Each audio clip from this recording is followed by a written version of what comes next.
सर्वप्रथम सर्वांना जय शिवराय। बीड जिल्हा असेल, नांदेड असेल, लातूर असेल, परभणी आहे, जालन्यासह अनेक भागांमध्ये हजेरीला सुरुवात झाली आहे। मेघगर्जनेसह पाऊस मोजके का होईना पण चांगला जोरदार सटकार इतर काही ठिकाणी चांगल्या पावसाला सुरुवात झाली आहे। मागे जो तुम्हाला अंदाज दिला होता की 21-22 पासून चित्र बदलणार आहे आणि अक्षरशः अहिल्यानगर, छत्रपती संभाजीनगर, पुणे, नाशिकसह मराठवाड्यातल्या सुद्धा काही जिल्ह्यांचं चित्र बदललेलं आहे। ही परिस्थिती सुधारतच जाईल, पण एवढाही खराब पावसाळा नाही हे वारंवार तुम्हाला सांगण्याचा प्रयत्न आपल्या माध्यमातून मी करत आलेलो आहे। पुढील परिस्थिती काय असणार आहे म्हणजे उद्यापासून महाराष्ट्राचं चित्र काय असेल हे देखील पाहूयात। पण तत्पूर्वी ह्या 2 दिवसांमध्ये वातावरण कोणत्या भागांना परत चांगला दिलासा देऊ शकतो हे देखील पाहूयात। मित्रांनो, रविवार, सोमवार आणि मंगळवार सुद्धा राज्यात ठिकठिकाणी पाऊस आहे, त्याबद्दल बोलूयात। पण आज शनिवारी सुद्धा अनेक ठिकाणी रात्री पावसाची शक्यता असलेला भाग म्हणजे छत्रपती संभाजीनगर सध्या काही ठिकाणी चालू आहे, आणखीन भाग वाढणार आहेत। अंबड ते पैठण काही ठिकाणी मुसळधार पाऊस होणार आहे, सर्व दूरची व्याप्ती नाहीये।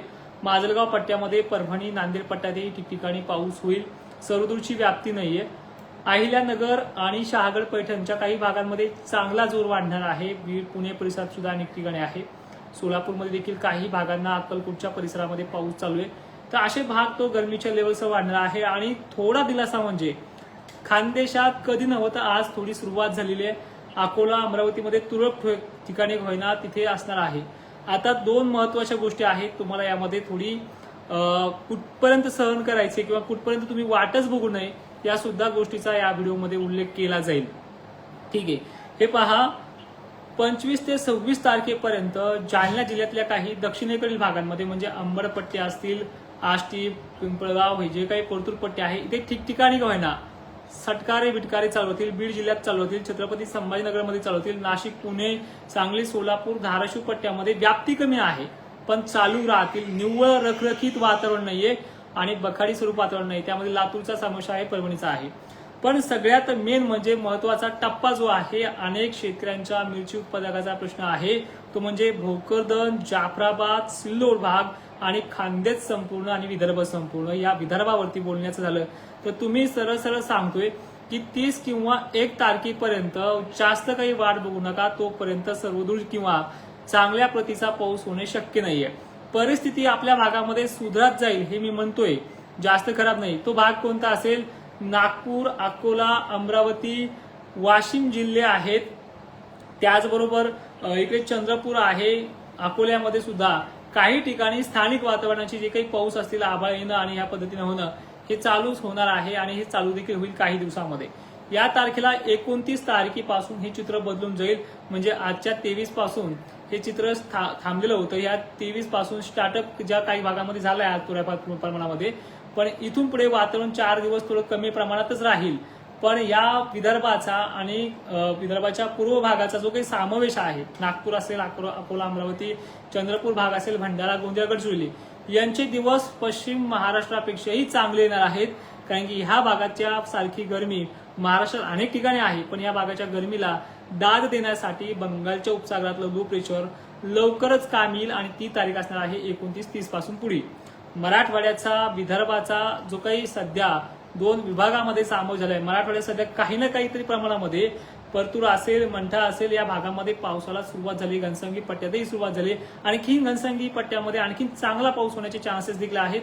आणि जो तुम्हाला मागे मी अंदाज दिला होता की 21 पासून हे चित्र बदलणार आहे 25 पर्यंत, ते हळूहळू का होईना 2च दिवसामध्ये 22 आणि 23ला पूर्णपणे पालटलं आहे आणि दुष्काळासारखा जो काही रखरखीत उन्हाळा होता त्यामध्ये ही चित्र तुम्हाला बदललेलं दिसलं आहे। मित्रांनो, आणखीन एक महत्वाचं सांगतो, ह्या 2 दिवसात नाही दुष्काळाच्या बातम्या जर बदलल्या तर माझं नाव तुम्ही बदलून टाका। बदलणार असं आभाळ निघलं की बातम्या बदलतात, पण ह्या वर्षी तीव्र दुष्काळ नाही हे वारंवार सांगतोय। आता लक्षपूर्वक ऐकायची कंडिशन आहे ते देखील ऐका। मालेगाव पट्टा, छत्रपती संभाजीनगर, कन्नड, सिल्लोड मध्येही सुरुवात होईल। भोकरदन, जाफराबाद मध्ये सुद्धा काही ठिकाणी होईना पावसाचा वास का होईना येईल, पण अशी चांगले सटकार देखील आज तिथे सुरुवात होईल अशी शक्यता दिसते। अहिल्यानगरची व्याप्ती वाढणार आहे। अंबड पट्टा, जालन्याच्या व्याप्तीला रेकॉर्ड ब्रेक व्याप्ती ह्या उन्हाळ्याच्या पावसामध्ये वाढू शकते। त्यामध्ये अंबड, परतूर हे भाग देखील आहे, जे सोडलेल्या भागापैकी काही भाग येण्याचा अंदाज आहे।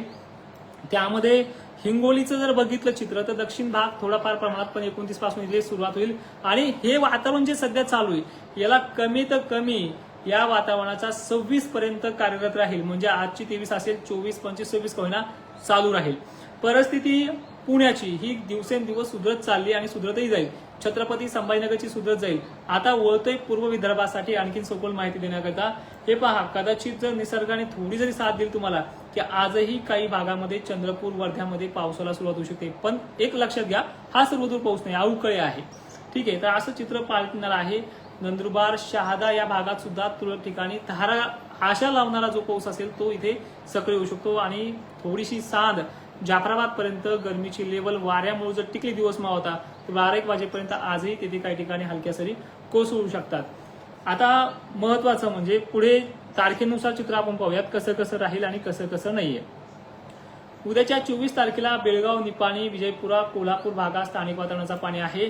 नांदेड तुरळक ठिकाणी, अहिल्यानगर, छत्रपती संभाजीनगर मोजक्या ठिकाणी उद्याचा पाणी आहे. त्याचबरोबर परिस्थिती चंद्रपूर, गोंदिया, नांदेड पट्ट्यामध्ये स्थानिक वातावरणाचा डोंगराळ परिसरामध्ये पाणी असेल. लातूर परिसरात मोजक्या ठिकाणी आहे. परत 25 तारखेला जी सुरुवात होते कोल्हापूर मार्गे, अहिल्यानगर तुरळक ठिकाणी, नांदेड वगैरे भागात मोजक्या ठिकाणी सुरुवात होऊ शकते. 26 तारखेला हुबळी, कर्नाटक वगैरे भागामध्ये कोल्हापूरला चांगला जोर वाढणार आहे. यामध्ये सांगलीचा आणि सोलापूरचा समावेश आहे. नागपूर, चंद्रपूरला स्थानिक वातावरणाची भीती आहे, स्थानिक वातावरणाचा इफेक्ट राहील. सोलापूर, लातूर परत 27 पासून सुरुवात होते. लातूरच्या सोडलेल्या भागांचा समावेश याच्यामध्ये राहू शकतो. म्हणजे सावंतवाडी, उदगीर, निलंगा पट्ट्यापैकी भाग आहेत. मान्सून केरळमध्ये 27 तारखेच्या ओलांडण्याची शक्यता आहे आणि कर्नाटकमध्ये 27-28 ला प्रवेश करणार आहे. नागपूरचा पहिला पाऊस 28 तारखेला, अमरावती आणि नागपूरचा पहिला अवकाळी जो पाऊस सध्या मराठवाड्यामध्ये चालू आहे तो 28 तारखेला सक्रिय होऊन जाईल. 28 पासून या भागामध्ये दमदार हजेरी सुरू होतील. खान्देचा याच्यामध्ये समावेश नाहीये. 29 दक्षिण महाराष्ट्र, नागपूर भाग, अकोला, अमरावती शहरामध्ये 29 ला तुरळक प्रमाणात का होईना चांगली सुरुवात होईल. लातूरचा समावेश याच्यामध्ये आहे. 30 तारखेपर्यंत चित्र असंच राहील आणि मान्सून 4 ते 5 जून पासून ह्या अवकाळी नंतर परसणारा मान्सून तिथे येत राहील. आता वळूया तुमच्या मोजक्या कमेंटकडे. वडवणीला सध्या चालू आहे, आणखी काही भाग येणार आहे. परभणीचा देखील काही भाग तो अजून घ्यायच्याच मार्गावरती आहे. गरमीची लेवल पाहता काही ठिकाणी आभाळ सक्रिय आहे. नक्कीच बीडला चालू होते, मुंडेसह तुमच्या भागात देखील चालू आहे. तुम्ही पाहू शकता बीडचा कोणता भाग आहे. बीड शहर परिसर, गेवराईकडील साईड जे आपण म्हणतोय ना उत्तर भाग, असा भाग आहे. वडवणीचा पश्चिम भाग चालू आहे. माजलगाव पट्ट्यातही ठिकठिकाणी चालू आहे. आभाळ खूप आलेले. घनसावंगीमध्ये आभाळ आणि वार खूप आलेले. सध्या आभाळ दिसते, पावसाची शक्यता आहे. हा ढाकेपर राजेगाव पर्यंत मजल मारू शकतो. तर चालेल, एक शॉर्टकट रील देईल आणि ऍप्लिकेशनला या ज्यांनी जे ऍप्लिकेशन जॉईन केलंय तिथे तुम्हाला उत्तर देण्याचा प्रयत्न करेल.